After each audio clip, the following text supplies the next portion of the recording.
Hello, everyone. Welcome to the Categorically Romance Podcast. My name is Bree, and I am here with a solo show today. I have wanted to record one of these for so long now, but y'all, life be lifing. Okay, there's no other way that I can put it. I had this idea at the beginning of the year, like, okay, I'm going to sit and record a solo show like once a month at the least. And don't get me wrong, I have thought about it. Like, it's always been on my heart to do it. Like, it's something that, like, mentally I was really committed to, but like life wise, schedule wise, it was harder than I thought it would be. And like during the week, Monday through Friday, just impossible. Like, if you're new here, I'm a first year 6th grade teacher. So just like Monday through Friday just feels impossible. And I mean, it's not, but I would have to sacrifice something. And I already feel like my time is just taken. So it's been hard. Like I get to work pretty much like over almost like I get to work at 6:40 and school doesn't actually start till 8:40. I'm just like I'm in I'll get there early person over I'll stay late person. And I've gotten back into walking after work. So I walk 4 miles after work, and y'all, bless. Okay, I live in Texas.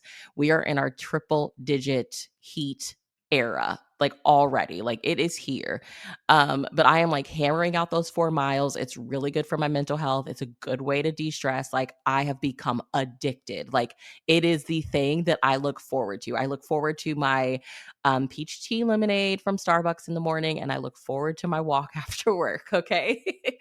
So that's Monday through Friday. And then the weekend, like that's when I record with authors, I record with friends, and I also have to edit. So like the idea of like squeezing in one more recording that I'll also have to edit, just like I'm like I can't. I can't because I also have a family and I have to prep for work. It's just been hard. But with me being a teacher, summer break is coming. So most of the districts in the city where I live, like this upcoming week is their last day. Like I'm recording May 26th. This upcoming week for most of the districts in the city, like this is their last week. My district, however, goes one more week after that. Like the kiddos are out June 6th, and then the last day for teachers is June 7th. And again, we are already in our triple digit heat days. So I'm just like kind of dreading like having to leave the house knowing that when I return, it is probably going to be like 110 degrees. So luckily we're starting earlier this next school year and getting out a little bit earlier. I'm really looking forward to that. But for this upcoming summer, I'm just so excited to like have some time to do the things that like fuel my spirit and like the things that I love to do and like replenish my soul. Like I know like some people are like very woo woo, but like when you have a job that like you are so dedicated to and that like requires so much of you, like mentally and creatively and physically, I can't even explain how much I need this time to just do the things that I love. Like I got to get back in touch with myself. So, more solo episodes will definitely be coming this summer. I have never been like a listicle person, but I'm actually thinking about going through my Goodreads, making some lists, doing some very like tailored listicle type episodes. My friend Laura, who hosts the podcast What to Read Next, created this like WhatsApp. Like I had kept hearing about WhatsApp, but I was still like a Voxer user. And she's like, I've created a WhatsApp and it's full of like romance podcasting friends, like people that I listen to and love. And so we're like all in there. And I was like telling them recently, I was like, I kind of feel like I'm in a rut. And they're like, record some solo shows. So really looking forward to doing that this summer, along with like having friends on like I did last summer and doing recommendations. Like I had so much fun with those. I think you all enjoyed those as well. I love kind of the low stakes, low pressure. It's just like having friends on, come on and tell us what to read kind of thing. I did a live show with my friend Chloe from the YouTube channel Always Booked. She was on with me last summer and she talked women's fiction recommendations. And my fingers are crossed. I think she is like willing to come on again. I mean, I love her. I'm obsessed with her. She's one of the best people in my life. So I mean, I don't think I have to like beg too hard, but I had kind of mentioned it to her, like, I would love for you to come on again. She has been reading this old Harlequin women's fiction line. I think it's called No. Red Dress Inc. It's called Red Dress Inc. And she really enjoys it. So I don't know. I'm like thinking, toying around with the idea. Should I like read one with her and we talk about it? Should she come on and do recommendations? I don't know. It's up in the air, but I'm really looking forward to some summer episodes. I'm 5 minutes into this thing. And honestly, guys, I don't really have an agenda. I just wanted to get on and talk. So I am going to be doing an author interview this morning. I'm going to be talking with author McKenna Lee. I just finished yesterday her upcoming Fortunes of Texas novel. Fortune's Convenient Cinderella. Yeah, Fortune's Convenient Cinderella. I was like, is there a the in there? No, there's not. I loved that book. So I'm going to be talking with her this morning. But I thought it would just be fun to like hop on here, talk about what I've been obsessing over, enjoying, reading, all the things. So, television wise, I think the past couple of times I've done solo episodes, I might have talked about my love of the seasonal baking shows, but the Spring Baking Championship, I have one more episode to watch, which is the finale. The summer episodes are already out. I just love that show. It's so happy, it's so colorful. I cannot bake to save my life. I shouldn't say that because I've never actually tried to bake. Like I've never tried to bake a cake. When I bake cookies, they're the ones that are like already cut out. I just have to put them on the cookie sheet and like put them in the oven. But I find like watching other people cook really soothing, and specifically with baking because they're all like really cheerful and happy and willing to help each other, and it's just so interesting to watch how these like random ingredients at the end make something really beautiful and creative. Like I'm just obsessed with it. So I have been loving keeping up with those. Like I said, the summer season is already out. I have the season finale of the spring one to watch. I'm really happy with the like last three bakers that they have on there. Like I'm so happy. In particular, like there is a black female baker, and to be honest, watching this show, I feel like people of color never really end up in the like top 3. So to see her there just makes me so happy, and like her and one of the other bakers are really really close and really good friends. Like they've built this amazing friendship throughout the show. So I'm like rooting for both of them, but like all 3 of them are amazing. So yeah, loving that. I did watch the newest season of the American version of Ghosts. So I know, like in my first one I talked about, I was watching the UK version, which I still love and adore. I may go back and like rewatch it. I'm really sad that it's over, but I can appreciate ending a season, like ending a series while it's still popular rather than dragging it out. And I don't want to see the American version of the show do that either. But then also I'm like, well, what am I going to watch if you take this away? So the American version this season was really, really funny. It was really good. I need to do some research because I feel like the like main character Samantha, it's her and her husband Jay. I'm like, is she pregnant in real life? Because I feel like I feel like she was just really covered up and like not in the show as much as she has been in prior seasons. But I do like how this season, I feel like we followed the ghosts, like the storyline centered around the ghosts a little bit more so than like Jay and Samantha like living in a house with ghosts. Like we actually got like the ghosts and their problems. So it was a really fun season, and I cannot wait for the next season to come. I think it comes back out in the fall. Gosh, what were some of my favorites? One of my favorites was there is a Negro League baseball player that is a poltergeist. They're like, he pops in and they're like, this is weird. And he's like, no, I'm a poltergeist. Like, y'all haunt a house. I haunt a person. And it was just such a funny episode. I loved it. I just loved having like a Negro League baseball player as a ghost in the show. I was like, this is so cool. I just loved seeing that. There is a ghost that has kind of like roamed underground. Like one of the I can't remember her name. I'm blanking on her name. Anyway, she's the hippie in the show. Flower? Is she Flower? Anyway, she for most of the season was trapped in this well, and there's like rumors of this like ghost that haunts like underground. And when she is like rescued, she kind of throws it out there like, no, I wasn't alone all the time. Like I would talk to this other ghost. And then like she kind of in the very last episode, she kind of seeks her revenge. So I'm like really hoping that we get more of her potentially in the next season. But like, yeah, it was you guys, the season was fantastic. I really hope that for sure we get this next season and maybe like one other season, and I think I'll be fine after that. The other like ghostly show that I watched, not dead yet, I got the news that it's been canceled. And that is kind of a bummer to me personally. I think the first two seasons were great. Like I could have taken another season of that show. It's so good. I didn't look into it and see like why they canceled it. This was such a fun show.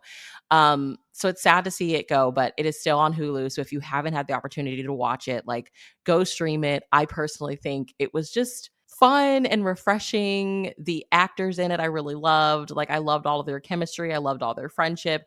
And I loved the premise of like this obituary writer like having to literally deal with the ghost of the person that she's writing the obituary for until she gets the obituary written, and she tries to like pay respect to the people, like she does them justice. It's so fun. And like true heroine's journey, it's like all about like the community she's built. Like I could go on and on about the show. I'm still really stunned that they canceled it. Like I'm kind of angry about it, but what do you do? I'm still salty about Sleepy Hollow being canceled, and it's been off the air for years, but I'm still like, well, besides that, like third season, because it was awful. Um, I'm still like, why did we cancel this show? I don't know what I was watching or listening to. The Virgin Suicides popped back up on my radar. Now, I grew up obsessed with this movie, and it's kind of interesting. Like I was trying to explain to my husband, I was like, on the surface level, the movie itself is kind of boring. But if you know the story, like I read the book for the first time as an adult. So like having read the book and watched the show obsessively as like a tween girl, I feel like that's kind of the point. Like these girls live like such a very boring life because of the way their parents are raising them. It came on my radar. I think it's because I discovered a new to me podcast called You Were Good. So one of my favorite podcasts is Sentimental Garbage, which is hosted by Caroline O'Donoghue, the author of The Rachel Incident. But I've been listening to her podcast for the past couple of years now because I love Dolly Alderton, and they did a season called Sentimental in the City where they recapped Sex in the City. Anyway, so I've been obsessed with this podcast, and I think she posted to her Instagram that she was a guest on this other like movie reviewing podcast called You Were Good, and I've recently become obsessed with them. And I was like scrolling through their episodes. That's how it happened. And they had did like a recap of the movie The Virgin Suicides. And then the host was like, oh yeah, and like Sentimental Garbage recapped the book some years ago, because when Sentimental Garbage first started, it was like a book reviewing podcast. And I was like, oh yeah, I've listened to it. So I re-listened to it, and I've been kind of this, I know like talking about this is kind of weird because the title, and if you've seen the movie, if you've read the book, like you know what the whole premise of it is. But I was like, I told a teacher friend recently, I feel like the older I get, the younger I get. Like there's just something in me that wants to reconnect and still obsess over and love the things that I loved as a teen girl. I think it's like 17 was my favorite age, and I'm 37 now. And it's like, wow, I have not been that age in 20 years, like that's crazy to me. But like, I still really love the things that I loved as a teen girl and as a tween girl. And so I have been like obsessing, like my husband bought me this really pretty edition of the book from Amazon. The audiobook is free on Audible. So I've been like slowly like re-listening to the audiobook. And yeah, I'm just kind of in this obsession of like revisiting the story that I used to love for some reason as as a teen girl. I don't know what it is. So yeah, and like so many thoughts about it, because obviously like now I'm a mom, so I think I'm also like slowly revisiting it through the lens of like as a mom, like trying to connect a little bit more with the mom character. I don't know, it's crazy. So yes, I have been like in a haze kind of with that. And then yesterday my husband and I went to the theater. We went to the movie theater and we watched Back to Black, the biopic of Amy Winehouse. I am a huge Amy Winehouse fan. Like, still listen to her music on repeat. I love her voice. I love her lyrics. I'm still, it baffles me like how long it's been now that she's been gone. I think like so many of her fans just love her so much. The movie was interesting. Like, I really do think that they focused on like a certain aspect of her life, which was obviously true to life. But I think I didn't hate it. I just think that like I wanted to see more. Like, the title is Back to Black, right? Which is this like huge album of hers. And on one hand, I felt like it did deliver on focusing on the crafting of this album, but then also it didn't. Like, she gets this deal and she says something like, I'm going to go live my life and I'll be back when I have pretty much like when I have something to say. And then like she goes to this pub and she meets the guy Blake, who really I feel like is her muse, but also like their relationship was so toxic and it ended up being so tragic, but also it's like this beautiful kind of sentiment of like he came into your life for the reason that he was meant to come into your life and then he left, like it is what it is. But I just think like when you give us a title like that, it's like, did you fully deliver on like the writing of this album? I would have liked to have seen more of that, more so like of the focus on the addiction, the drugs, the alcohol, like I don't know, I don't really know how to explain it. And like I don't want to spoil it for anyone who does plan to go see it. But I mean, as a fan of hers, I enjoyed it. I did not hate it. I cried like 3 times. Like, I came home with a headache cuz I cried so much. Her relationship with her grandmother was just so beautiful, and her grandmother had lung cancer, and that hit me because one of my grandfathers passed away with lung cancer, and my remaining grandparent, my gran, has some lung issues now. And just there's this moment when her and her grandmother, she's about to go to New York, and they hug, and you can just, without even saying anything, it's that moment of like, you can tell they're hugging each other, knowing like this is the last time I'm going to see you. And I live a 12-hour drive away from my gran, and I feel like every time I go home and when I leave her, I feel like she hugs me that way. Like, this may be the last time that I see you, and it just broke my heart. Like, it wrecked me. It's still like the scene in the movie that I think sticks with me the most, because then her grandmother does pass away while she's gone, and it's just, she had so much respect for her. She called her like the icon of everything, like her style, everything. And just, it's such a good movie. So I don't know if you've seen it. The email is always in the show notes. I would love to like talk with somebody about it. It was a really wonderful movie. I think it was wonderful, but obviously, like when you love somebody so much, you're like, I wish you would have done this with it. I guess that's really what it is. Like, I would have just liked to have seen more of the the crafting. I guess, and I say that because like having went and seen the Bob Marley movie, which was also fantastic, amazing. And like I was explaining to my students, I'm like, because they were like, "What's a memoir?" And I was like, "If you go see the Bob Marley movie, essentially that's a memoir. Like, it's this slice of life, this like moment in time for him." And he's prepping for this concert, right? And there's this goal, motivation, and conflict. Like, he wants to do the concert, and the motivation is for peace, but the conflict is like, it is such a tumultuous time, and there are people who don't want him to do the concert, right? And so it's just like perfect. Like, that was a perfect movie. And I felt like with Amy's, for I was like, okay, so we're writing this album, but we didn't actually really get to see that. It just became like, I think it like started off as one thing and then it became something else. But anyway, I'm going to get off of my soapbox about it. I would love to chat with you about it. If you have watched it, hit me up. Let's talk books that I've been reading, because like I said, I've been walking after work. I've been walking 4 miles, and I have been stepping up my audiobook game. So usually I am someone with the big like single title releases. I try to be somebody that like waits for the hype to die down. But I think it was like end of March when it really hit me of like, I have been just like in full on teacher grind mode, have dedicated so much of me to this job. I was just like, no, like I want to read the big things as they come out. Like I want to be part of the conversation now when it is happening. So I've been trying to like keep up with the big titles as they've been coming out.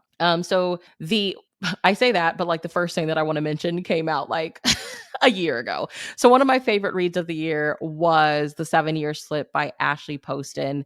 I love that. I love her brand of like kind of weird books. I loved The Dead Romantics, and The 7-Year Slip was, I feel like, even more fantastic. It is kind of a time slippage. It is a time slippage romance, and like the heroine inherits her aunt's, I think it's her aunt's apartment. I could totally be wrong on that. I should know that for sure. Give me a second. I have my Goodreads pulled up. Oh gosh, and then I totally got out of it. Go back. Yes, okay, yes, her dead aunt. So our heroine inherits her dead aunt's apartment, and this apartment, basically you can like time slip 7 years. And so there, obviously it's a romance, so she like meets a guy 7 years ago, and then she runs back into him in present day, and it's just the back and forth. It is so weird. It's like, how is this going to be pulled off? But it was perfect. Like I was so obsessed with this book. I wish that I would have read it when it came out, but timing is everything. I'm glad that I read it when I did. I think really it was the book for me that I was like, yeah, like I said,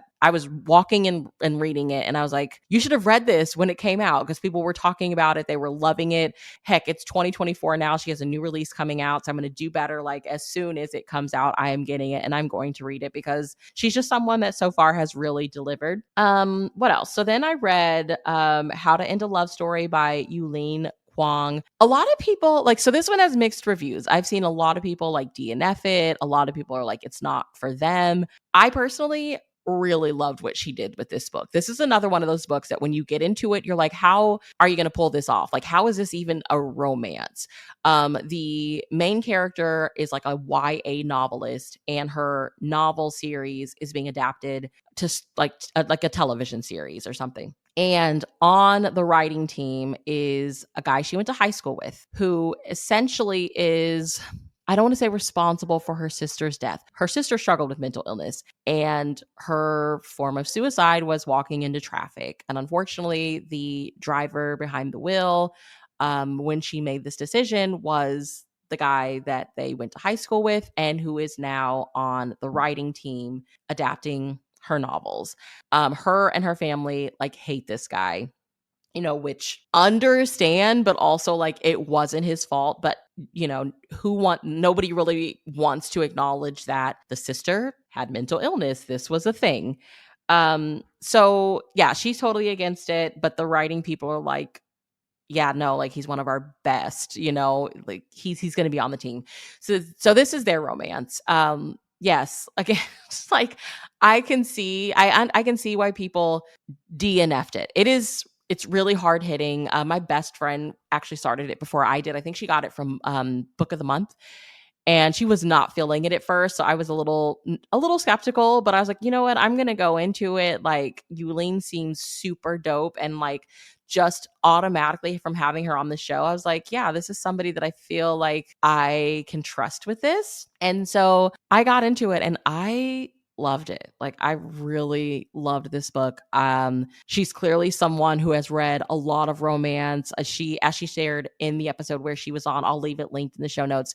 She used to love like writing fan fiction. Like she knows what she's doing. I think it's just like sometimes you gotta trust authors to like make the magic happen. Like you have to stick with it. And this is one of those books where honestly, if you've been on the fence, like I can say like, just stick with it, give it time. Like if I'm a DNFer. I haven't had a DNF a book in a long time, I guess, because I'm like really picky with what I read now. But if it is 100% not for you, if it's got triggering things in it, absolutely like take care of yourself and don't read it. But like, I don't know. I really loved it. And I was really happy to see that it's Reese's book club pick, like Hello Sunshine, all of that. I was like so rooting for Yulene. Like I'm happy to see that this is potentially going to be in the hands of more readers. I really hope people enjoy it.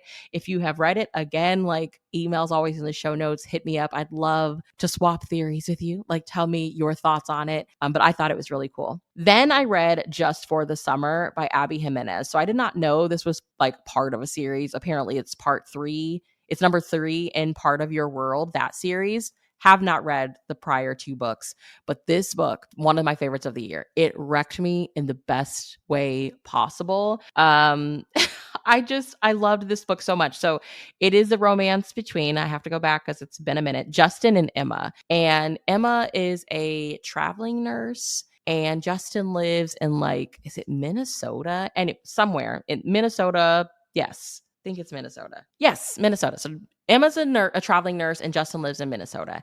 And they both believe that they have this curse of like, they date people, they break up, and that person moves on and finds the love of their life, gets married, and they're like, what is wrong with us? And I can't remember how they meet. I feel like it's like online or something like that. So they have this crazy idea of like, well, since we both feel like that, if we date each other, maybe then when we break up, then we'll meet the loves of our life. And of course, like they are each other's love of their life. But it's so much like even more than that. This book has so much going on. It's like beautiful, beautiful found family. Like I love a good found family thanks to my like early days of like falling head over heels for Jill Shalvis. Like Jill Shalvis, I feel like really taught me the importance of found family.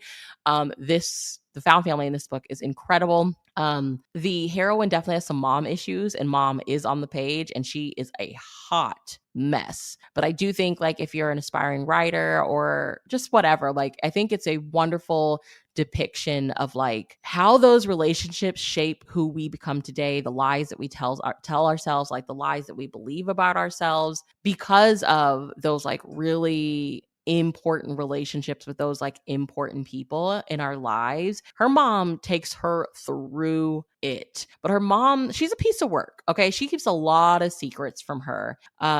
And I just loved what Abby did with her character. I loved what she did with her character.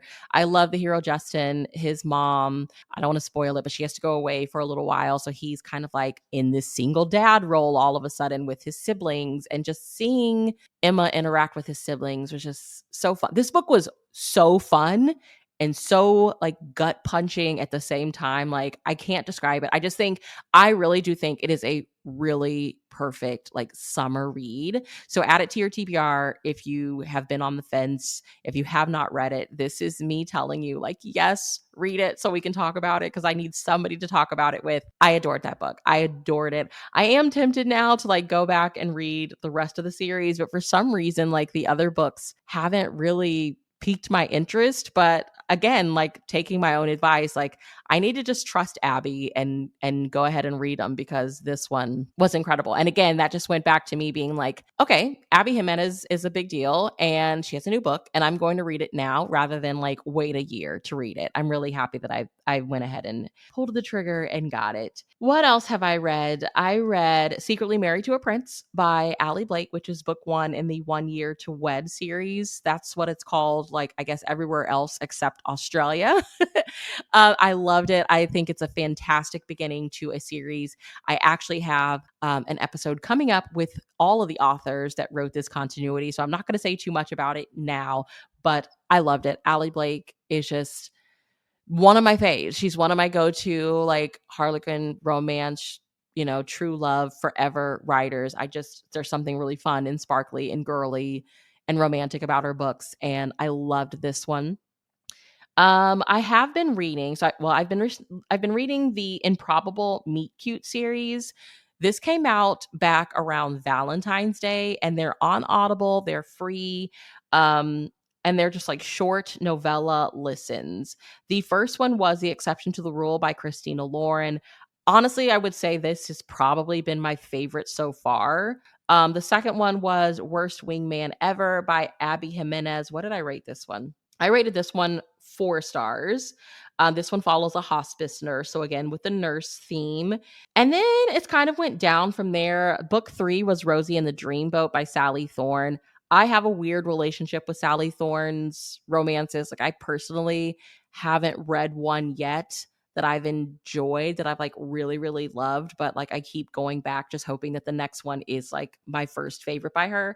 The fourth one was Drop, Cover, and Hold by Jasmine Guillory. It's been forever since I've read a Jasmine Guillory, and honestly, even with this being a novella, I was like, oh, this feels just like the few that I have read by her. Like, nothing that like really took me by surprise or blew me away.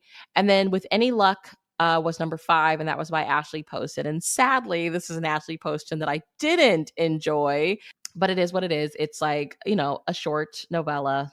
It's fine. I won't hold it against her. I love novellas, but like she did not do the job on this one. But I am really looking forward to her. I don't even know what her next book is, but I do know she has a book coming out this summer, so I will be reading it. And then I read Funny Story by Emily Henry, 5 out of 5 stars. I am still thinking about this book. Our two main characters in this book are both engaged at the beginning of the story, and then their partners leave them for each other. And the heroine needs a place to stay, and so she goes to like the now ex of the guy that her fiance's now girlfriend left him for. I don't know. Anyway, so they end up living together, and I mean, she pretty much like moved. It's set in Michigan. She like left her whole life to like go where he's from, and her whole life becomes like his life. Like, all of her friends are his friends, and the only family she's really around is his family. And she's a librarian, which is really sweet. I loved like the few scenes that we get of her like working in the library, and she is looking to take a job back where she's from, near her mom. And the hero, the guy that becomes the hero, the ex of, her now ex's girlfriend, he's like, you know what, kind of like, let me try to give you a different perspective of where you live now. Like, maybe you can enjoy it if you just get out a little bit more. And so they start doing all these really fun adventures together, like locally, and like him introducing her to people that she never would have been introduced to before because they weren't in the circle of her ex-fiance. And it's also, them having to occasionally run into their exes, and the uncomfortability with that, but also the exes seeing them out and about and having fun together. And we don't get like those inside moments, but you can just tell they're total haters. Like, wait a minute, like, they shouldn't be this happy without us. Like, them realizing like, oh man, we both left really good people. It's incredible. It is such a good book. I think I really like, I was talking with my friend Rachel from Hallmarkies, and she's like, Beach Read is still my favorite. I think this might be my new favorite Emily Henry book. Like, it is so good. It's so good, you guys. So again, another one where you're like on the fence, or it's on your TBR, you plan to get to it. Like, I am telling you, yes, pick this book up. My email's in the show notes. I would love to talk to you about it. My current read is the new Christina Lauren, The Paradise Problem. And this one feels like, it kind of feels very Harlequin Presents, to be honest. I was like, was Christina Lauren reading Harlequin Presents when they were like, let's write a new book? What's it going to be about? It is this couple who married in college, basically because like they had their reasons. For the heroine, she needed some cheap housing, and for the hero, it was for whatever reason. Like, it was nothing romantic. They didn't even really acknowledge each other. They were married on paper, and then their lives go separate ways. She is in like a struggling artist, and he comes from money, like this big grocery store chain family, but he wants nothing to do with that. So he's like got a PhD in like archaeology or something like that. He's like a professor, and his sister's getting married on like some private island, and romance reasons rules, like he has to be married to get like part of his inheritance or something like that. And he's like, well, I'm already technically married. So let me reconnect with my wife. And she is like totally taken by surprise with all this. But her dad has been living with cancer and she can use the money to like, one, pay off student loans and like take care of her father financially, like all of them, like, appointments and stuff like that, all of the like medical bills. And so when he gives her this proposition, she's like, she is smart. She's like, what money would you be tempted to say no? What amount of money would you be tempted to say no to, but would make you sweat a little bit and you'd probably say yes? So they settle for like $100,000. She's like, that will cover my student loans and I'll be able to take care of my dad. She doesn't know this. Like, I'm not that far into the book. Like, he doesn't know her dad is sick or anything like that, but like, she agrees to go along with it. But him coming from money, I mean, homegirl is literally like, chilling at home playing video games, eating soggy cereal. Like, she has to really like revamp her life. So it's kind of in a way like a Cinderella story. Like, what if Cinderella got the chance to like be in a fake marriage with her real husband and had to all of a sudden like live the life of a Kardashian, like live this fancy rich people life. But it's where the comedy comes in. It's like he tells his parents still think that she's like in medical school because that was something she entertained at first. And she was like, yeah, no, like hasn't been in medical school in years, does nothing in the medical field, but they think that like she is part of that world. So like now that they're like on this island, like accidents are happening and they're like, hey, can you take a look at this? And she has no idea what she's doing. So yeah, anyway, fake marriage with a real marriage kind of plot. This is one that I like. The reviews that I've seen online are pretty mixed, and I kind of get it. Like, I kind of get it. Like, sometimes I do think the heroines can be like, we can go too hard on the heroines and to like make them kind of ditzy in a way, almost like the butt of the joke. And I don't like that. Like, sometimes the heroine is a little childish for me, and I'm like, why did we do her like that? Like, she deserves more than that. But I'm like, I'm gonna stick around. Again, this is Christina Lauren. Like, if I don't like it, I'll write my review. It is what it is. But like, so far, I'm enjoying it. I'm enjoying it. I have seen some reviews about like a lot of plot holes, so I'll be interested to see like my experience once I have fully finished it. But like, as of right now, where I am, it's pretty good. And then I finally jumped on the bandwagon. I was like in the mood for some monster romance, okay? And I finally read I read I'm in Love with Mothman by Paige Lavoie. Super adorable, super cozy. I listened to the audiobook on Hoopla. It wasn't like the greatest audiobook that I've ever listened to, but I really enjoyed the story. And then I read Morning Glory Milking Farm, and I have not stopped telling people about this book. Like, there are some teachers at work who I found out like read romance and like read some pretty hardcore stuff. And I'm like, guys, but have you read this one yet? I have been like just left and right telling people like this people were reading these books like what, last summer or the summer before. Again, I am like super late to the bandwagon, but I really loved it. I loved this book. And then I read Sweet Berries, which is book number 2. I didn't enjoy that one nearly as much, nor did I love Girls Weekend, which is like another C.M. Nacosta book. I didn't love it as much as Morning Glory Milking Farm, but that book really, really hit. So it's been a fun spring reading era for me. I'm really looking forward to the summer.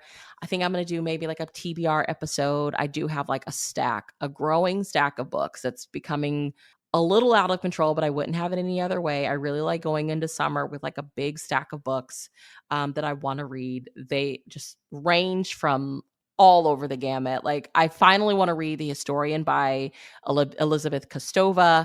I have a stack of Harlequin romances that I've been wanting to get to. I have a Thule series that came out years ago. That's like a summer themed series that I have on my Kindle that I want to finally read. So I am just so excited for all the summer reading possibilities. I feel like summer is the season for possibilities, and like I just love going into it with like a big stack of books. But anyway, I've been talking for a really long time. I need to drink some of my bubbly. You guys, I love the bubbly sparkling water, the flavor coconut pineapple bubbly. It is so good. Like, if you need like summer in your mouth, this is the flavor. If you were like a sparkling water girl like me. But anyways, so yes, check the show notes. I will have links to where you can hit me up. The email is always there. Link. You can always click the link tree to find us on social media. If there is anything you would like to hear this summer, please hit me up. Let me know. I would love to hear from you.